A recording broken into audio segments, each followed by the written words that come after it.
एक बंदा बैठा हुआ है जिसको कोई इधर से पकड़ रहा है, कोई इधर से पकड़ रहा है, कोई सर दबा रहा है, कोई ऐसे ऐसे कर रहा है, कोई उसको होश में लाने की कोशिश कर रहा है। कौन है बंदा? ये बंदा है ट्रंप।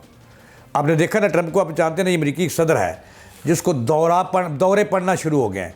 यानी कि मकसद ये हुआ कि इंटरनेशनल मीडिया ये कह रहा है, ये तस्वीरों में भी ये आप देख सकते हैं कि ट्रंप और उसका बगलगीर बच्चा नेतन्याहू मिडल ईस्ट की जंग हार चुका है और उन्हें पता चल चुका है कि वो हार चुके हैं। और इस वजह से कि अमेरिकी सदर जो है वो नफसियाती मरीज़ बनने जा रहे हैं, बन गया। बल्कि उनके करीबी ज़रा ये बता रहे हैं कि उनको एक दिन में 3-3, 4-4 मरतबा उनकी तबीयत जो है वो ख़राब हो रही है। कभी उनका बीपी ऊपर जाता है, कभी नीचे आता है, कभी वो पागलों जैसी सी बातें करते हैं। और उनके करीबी ज़रा ये बता रहे हैं कि वो इस वजह से है कि उन्हें शदीद सदमा पहुंचा है कि उनकी जुदाहट अब जाने वाली है। उनकी सुपरमेसी जो कहते थे वो जाने वाली है। अब सिर्फ सुपरमेसी सिर्फ होगा मेरा अल्लाह, और उसके बाद उसके नेक बंदे।